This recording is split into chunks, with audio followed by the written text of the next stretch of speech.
A few misconceptions about forgiveness and why we don't do it. When I deal with couples in crisis counseling scenarios and I'm hearing the wife or husband wrestle with forgiving them, I hear them say things that I understand to be true in how they feel, but they are not true in reality.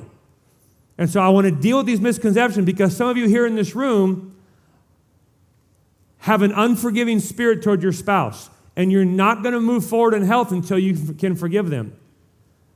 And some of you here might be wounded by a person later in life, and if you haven't practiced the discipline and the grace of forgiveness, you will not be a person capable of building a stronger marriage. So, a few misconceptions to clear up. Number one, forgiveness is not minimizing sin. I say that because the first impulse of forgiving someone can sometimes feel like we're just writing off their sin as not a big deal. Forgiveness is not saying, nobody's perfect, it wasn't that big a deal, whatever. No. Forgiveness goes the other way. Forgiveness says, no, sin is a big deal. In fact, sin is such a big deal that God had to send his son to be murdered on a cross to pay for the wage that your sin and my sin incurred on the universe. That's how big a deal sin is. So Christianity doesn't go there, oh, sin's not a big deal. No, Christianity goes the other way. Sin's a huge deal, and we forgive. Forgiveness is not minimizing sin. Secondly, forgiveness is not lacking anger. I've literally sat across the table. He's abused me for 10 years. He said he's sorry. He never stops. I want to forgive him and be godly, but I just feel myself being angry toward him. Is that okay? Totally, sweetheart, because God is. God's not up there indifferent to sin. If you can see sin or sin yourself or be sinned against or observe sin around you and not be bothered, something's broken. Sin should bother us.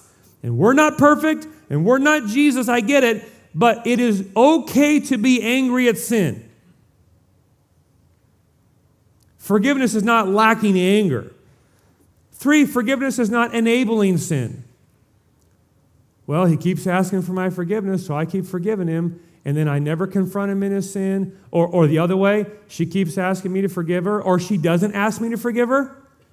This is the common error. Wives go along with their husbands' sins of commission, and husbands go along with their wives' sins of omission. That's what I see a lot.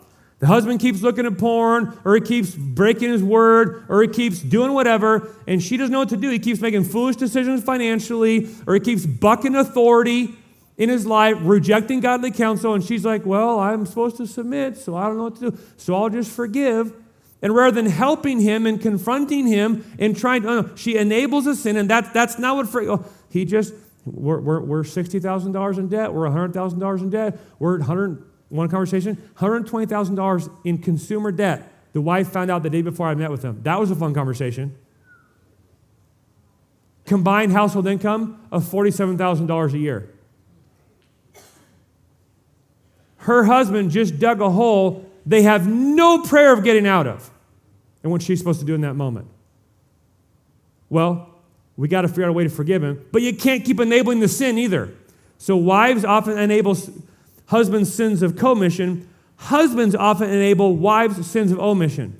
He screwed up. She's angry at him. He asks for forgiveness. She says no. And then for 20 years refuses to forgive him. So her sin isn't what she's doing actively. Her sin is what she's refusing to do, which is to obey Jesus and forgive him. Forgiveness is not enabling sin. Forgiveness is not neglecting justice. One of the reasons that oftentimes it can be confusing with forgiveness is because we view forgiveness as synonymous with neglecting justice. You can forgive someone, call the cops, have them arrested, and testify against them in court. To forgive someone doesn't mean, well, consequences go away. No. There is always consequence for sin. If I took a cookie off of the plate, then my wife has said, please don't take a cookie off that plate. I've made it for guests. And she comes back and she says, honey, it was a really big deal to me. I am sorry, honey. I screwed up. Would you forgive me? Yes, we're back, okay?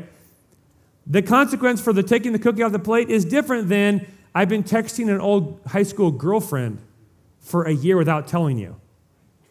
Okay? So there are varying consequences for sin, and sometimes there are legal consequences. I've broken this law or I've broken that law. You can forgive her or forgive him, and still the cops have them arrested and testify against them in court.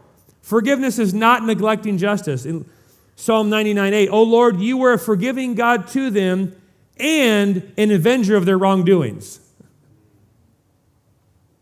Forgiveness is not absence of consequence for sin. Number 5, forgiveness is not denying pain.